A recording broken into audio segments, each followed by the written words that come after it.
খেলোয়াড় জীবনে কোনো রাজনৈতিক দল বা গোষ্ঠীর সদস্য না হবার আহ্বান জানিয়ে প্রধানমন্ত্রী তারেক রহমান বলেছেন, দেশপ্রেম, ঐকান্তিক ইচ্ছা ও টিম স্পিরিট থাকলে সাফল্যের অগ্রযাত্রায় কেউ বাধা হয়ে দাঁড়াতে পারবে না। জাতীয় ক্রীড়াবিদদের বেতন কাঠামোর আওতায় ক্রীড়া ভাতা ও ক্রীড়া কার্ড প্রদান কার্যক্রমের উদ্বোধন করে তিনি জানান, ৩০ এপ্রিল সিলেট থেকে শুরু হবে ক্রীড়া প্রতিভা অন্বেষণ নতুন কুড়ি স্পোর্টস। হাসান মাহমুদের রিপোর্ট। বাধার সব দেয়াল ডিঙিয়ে চেষ্টার পুরোটা ঢেলে দেশের জন্য বিশ্ব অঙ্গন থেকে গৌরবের বিজয় ছিনিয়ে আনা খেলোয়াড়রা ছিল বরাবরই বঞ্চনার বেড়াজালে। সরকার গঠনের ১.৫ মাসের মাথায় খেলোয়াড়দের জন্য দেয়া নির্বাচনী প্রতিশ্রুতি বাস্তবায়ন করে ক্রীড়াবিদদের বেতন কাঠামোর আওতায় ক্রীড়া ভাতা প্রদান কার্যক্রমের উদ্বোধন করলেন প্রধানমন্ত্রী।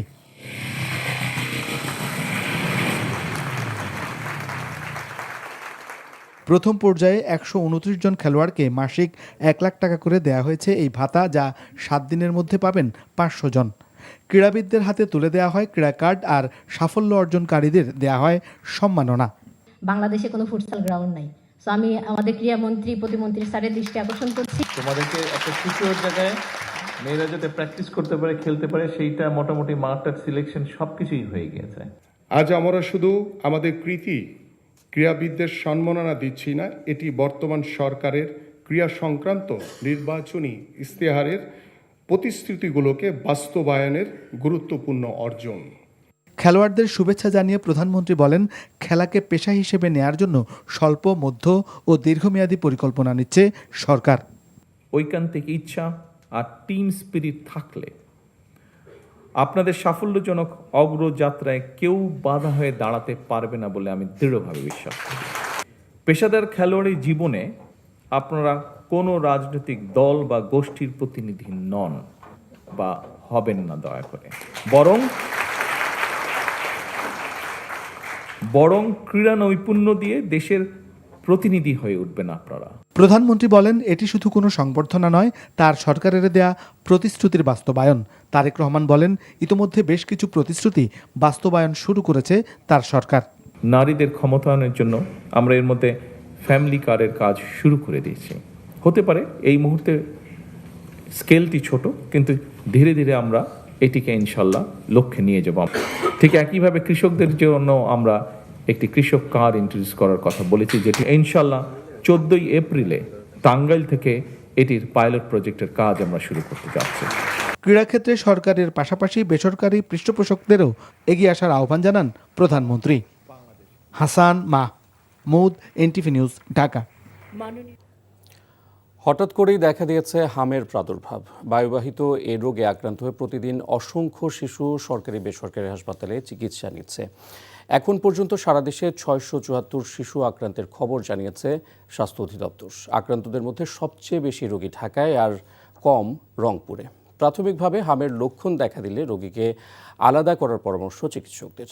অজিত আইচের ক্যামেরায় রাজধানীর চিত্র তুলে ধরছেন ওবায়দুল্লাহ মামুন।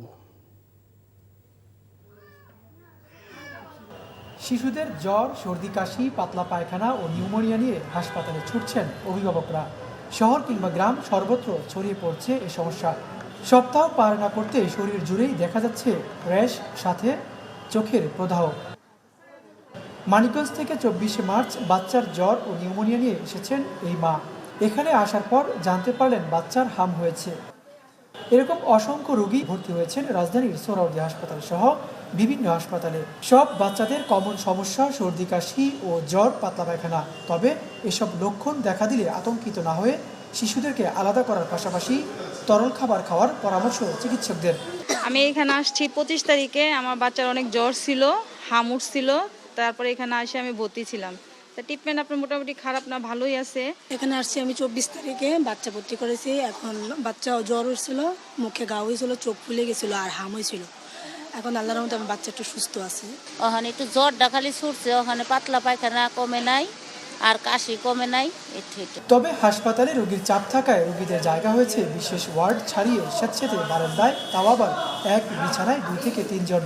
যেহেতু এখন একটা প্রাদুর্ভাব অবস্থা চলতেছে, যেটা আমাদের করতে হবে, যখনই মা খেয়াল করবে বা সন্দেহ হবে বাচ্চাটার হাম, বাচ্চাটাকে আমরা কি করব, আইসোলেশনে রাখবো। আইসোলেশন মানে এখানের মধ্যে হসপিটালেই চলে আসতে হবে তা না। যদি বাচ্চাটা ওরকমভাবে তার কমপ্লিকেশন ডেভেলপ না করে, সে কিন্তু বাসার মধ্যেও চিকিৎসা করতে হবে। তবে হাসপাতাল কর্তৃপক্ষ হামের চিকিৎসায় আলাদা ওয়ার্ড ও সেবার কথা দাবি করছে। যখনই র্যাশ দেখা দিবে সাথে সাথে ডাক্তারের শরণাপন্ন হওয়াই উচিত, এবং এটা আইসোলেটেড না করলে তো ফ্যামিলিতে বা সমাজে আরও রোগ ছড়ায় পড়বে। এই জন্য হসপিটালে নিয়ে এসে আইসোলেশন সেন্টারে ডাক্তারদের তত্ত্বাবধানে অভিজ্ঞ ডাক্তার এবং পেডিয়াট্রিশিয়ান। স্বাস্থ্য অধিদপ্তর বলছে 2190 জন জ্বর সর্দি নিয়ে পরীক্ষা করার পর সারা দেশে 674 জন হামে আক্রান্তের তথ্য রয়েছে অধিদপ্তরের কাছে। Obaidullah Mamun, NTV news, Dhaka. চট্টগ্রাম বন্দর জিরো ওয়েটিং টাইম অর্জন করেছে। এটি একটি গুরুত্বপূর্ণ মাইলফলক বলে দাবি বন্দর কর্তৃপক্ষের, যার ফলে জাহাজগুলোকে আর বহির্নোঙরে দীর্ঘ সময় অপেক্ষা করতে হচ্ছে না। টার্ন অ্যারাউন্ড টাইম কমেছে এবং আমদানি রপ্তানি কার্যক্রম আরও গতিশীল হয়েছে।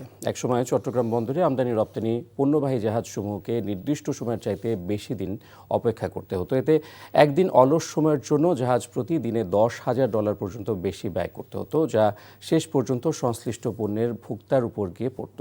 পরিস্থিতির উন্নয়নে নানা পদক্ষেপের ফলে গত সেপ্টেম্বর মাসে বন্দরে জিরো ওয়েটিং টাইম অর্জন সম্ভব হয়। চট্টগ্রাম বন্দর কর্তৃপক্ষ জানায়, ঈদের ছুটির বন্ধে অপারেশনাল কার্যক্রম চালু রেখেছিল। এতে জাহাজের ওয়েটিং টাইম, আউটার অ্যাঙ্করেজে অপেক্ষমান সময় পুনরায় শূন্যের কোঠায় নামিয়ে আনা সম্ভব হয়েছে। ফলে জাহাজ দ্রুত পণ্য লোড আনলোড করে চলে যেতে পারছে। এদিকে রাজশাহী অঞ্চলে হামের প্রাদুর্ভাব ও মৃত্যুর হার বেড়ে যাওয়ার কারণ অনুসন্ধানে 3 সদস্যের কমিটি গঠন করেছে স্বাস্থ্য মন্ত্রণালয়। সকালে ঢাকা মেডিকেল কলেজে শিশু বিভাগের প্রধান অধ্যাপক ডক্টর ফেরদৌস হাসনাত কাকুলির নেতৃত্বে 3 সদস্যের এই কমিটি এবং বিএনপির স্বাস্থ্য বিষয়ক সম্পাদক doctor Rafiqul Islam Rajshahi medical college হাসপাতাল পরিদর্শন করেছেন। পরিদর্শন শেষে বলেন, সীমিত সম্পদ ও সামর্থ্যের মধ্য দিয়ে হাসপাতালের চিকিৎসকগণ অতিরিক্ত দায়িত্ব পালন করে হামে আক্রান্ত রোগীদের সুস্থ করে তোলার চেষ্টা করছেন। তিনি জনগণকে আতঙ্কিত না হয়ে স্বাস্থ্য সচেতন হবার পরামর্শ দেন।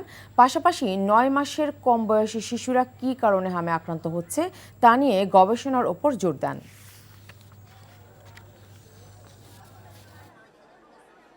এটা নিয়ে আতঙ্কিত হওয়ার কিছু নেই। আপনারা অবশ্যই সাবধানতা অবলম্বন করতে হবে। স্বল্প পরিসরে যে বেড সীমিত সংখ্যা থাকে সেখান থেকে যেন আরেকজনের না হয়, কারণ একজন থেকে প্রায় এটি 10 থেকে 15 জনের ছড়িয়ে পড়ে এবং অতীব দ্রুত এটি গবেষণা করে কেন এটি 9 মাসের আগেই প্রাদুর্ভাব হচ্ছে সেই ব্যাপারে আমাদের যারা গবেষক আছেন তারা সেই ব্যাপারে সুনির্দিষ্ট নজর দিবেন। দেশের সব জেলাতেই কম বেশি জ্বালানি তেল সংকটে বিপাকে যানবাহন চালক ও মালিকরা। অনেক তেলের ডিপো ও ফিলিং স্টেশনের পরিস্থিতি স্বাভাবিক রাখতে সেনাবাহিনী ও বিজিবি মোতায়েন করা হয়েছে। কয়েকটি স্থান থেকে অবৈধভাবে মজুত করা কয়েক হাজার লিটার পেট্রোল অকটেন জব্দ করা হয়েছে। আটক করা হয়েছে অন্তত 4 জনকে। আহমেদ শরীফের ডেস্ক রিপোর্ট। সিরাজগঞ্জের বাঘাবাড়ি অয়েল ডিপো থেকে উত্তরাঞ্চলের 19 জেলায় তেল সরবরাহ করা হলেও তা চাহিদার তুলনায় সরবরাহ অনেক কম বলছেন চালকরা। জেলার পেট্রোল পাম্পগুলোতে তেলের জন্য ঘন্টার পর ঘন্টা লাইনে দাঁড়িয়ে থাকতে হচ্ছে বাস, ট্রাক, মোটরসাইকেল চালকদের। পরিস্থিতি স্বাভাবিক রাখতে বাঘাবাড়ি তেল ডিপো এলাকায় মোতায়েন করা হয়েছে সেনাবাহিনী। 13,500 লিটার তেল লাগে, সেটা দেশে 7,000 তেল দিয়ে আমরা জনগণে কাক দেবো। 100 টাকা মোটরসাইকেলের তেল দিলে পরেও দেওয়া যাচ্ছে না, তাও এই তেলটাও নাই। এদিকে গত 35 দিনে তেলবাহী কোনো ওয়াগন আসেনি নাটোর রেলহেড ডিপোগুলোতে। এখান থেকে নাটোর, রাজশাহী, নওগাঁ ও চাঁপাইনবাবগঞ্জ জেলায় ট্যাঙ্ক লরির মাধ্যমে সরবরাহ করা হয় তেল। অন্যদিকে নাটোরের সিংড়ায় অবৈধভাবে মজুত করে রাখা 65 ব্যারেল জ্বালানি তেল জব্দ করেছে উপজেলা প্রশাসন। এ ঘটনায় জড়িত ব্যবসায়ী আলতাফ হোসেনকে 1 লাখ টাকা জরিমানা করা হয়। জ্বালানি তেল মজুত, প্রতিরোধ, বিপণনে শৃঙ্খলা রক্ষা এবং নিরবচ্ছিন্ন সরবরাহ নিশ্চিতে সিলেটের 2টি ডিপোতে সার্বক্ষণিক পাহারায় বিজিবি মোতায়েন করা হয়েছে। এছাড়াও সীমান্ত এলাকা দিয়ে জ্বালানি তেল পাচার, মজুত ও অবৈধ পরিবহন রোধে বাড়তি টহল শুরু করেছে বিজিবি। তেল পাচারের ক্ষেত্রে সীমান্তবর্তী এলাকায় আমরা চেকপোস্ট স্থাপন করেছি। এই চেকপোস্টগুলোতে আমরা র্যান্ডমলি চেক করছি যেন তারা অন্য কোনো উপায়ে ব্যারেল বা অন্য কোনো উপায়ে তেল বা গ্যালনে করে তেল যাতে না নিয়ে যায়। চুয়াডাঙ্গার আলমডাঙ্গায় রাতের অন্ধকারে জ্বালানি তেল খালাস করার সময় প্রায় 9,000 লিটার পেট্রোল অকটেন জব্দ করেছে আলমডাঙ্গা থানা পুলিশ। এর সাথে জড়িত থাকার অভিযোগে 4 জনকে আটক করা হয়েছে। পুলিশ জানিয়েছে খোলাবাজারে বেশি দামে বিক্রির উদ্দেশ্যে মজুত করেছে অভিযুক্তরা। ঝালকাঠিতে তেলের মজুত ও সরবরাহ স্বাভাবিক থাকলেও ফিলিং স্টেশনগুলো থেকে যানবাহন চালকরা জ্বালানি তেল পাচ্ছেন না বলে অভিযোগ করেছেন। ছোট ভাই হসপিটালে ভর্তি, তারে আমার আশা লাগে, প্রায় সপ্তাহে 5 দিন তার কাছে আমার আশা লাগে, কিন্তু আমি তেলের কারণে আসতে পারতেছি না। ব্রাহ্মণবাড়িয়ায় বিভিন্ন ফিলিং স্টেশনেও জ্বালানি তেলের সংকট চলছে। তেলের সরবরাহ না থাকায় পাম্পের শ্রমিকরা অলস সময় পার করছেন। তেল না পেয়ে হতাশ হয়ে ফিরছেন ক্রেতারা। সকাল থেকে 4টা পাম্পে গেছি, কোনো তেল নেই। এখন রিজার্ভে আছে, আজ 2 দিন চালাচ্ছে, যে কোনো সময় বন্ধ হয়ে যেতে পারে। ডিপো থেকে আমাদেরকে আমাদের চাহিদা অনুযায়ী তেল দিচ্ছে না। রাঙ্গামাটিতে প্রতিদিন সকাল 9টা থেকে 11টা পর্যন্ত সপ্তাহে 3 দিন অকটেন ও 3 দিন ডিজেল দেওয়ার সিদ্ধান্ত নিয়েছে প্রশাসন। পাম্পগুলোতে পুলিশের পাশাপাশি সেনাবাহিনী মোতায়েন করা হয়েছে। শনিবার দিন দাঁড়াইলাম, কিন্তু তো 3 ঘন্টা দাঁড়িয়েও পাইনি। আজকে গেলাম, টোকেন দিছে, কিন্তু টোকেন নিয়ে গেলাম, আজকে বলে না, বুধবার দিন। প্রত্যেকটা পেট্রোল পাম্পে যদি একই সময় যদি একই দিনে যদি তেলগুলো দেয়, তাহলে কিন্তু আমাদের দুর্ভোগ কমে যাবে। আহমেদ শরীফ, এনটিভি নিউজ ডেস্ক।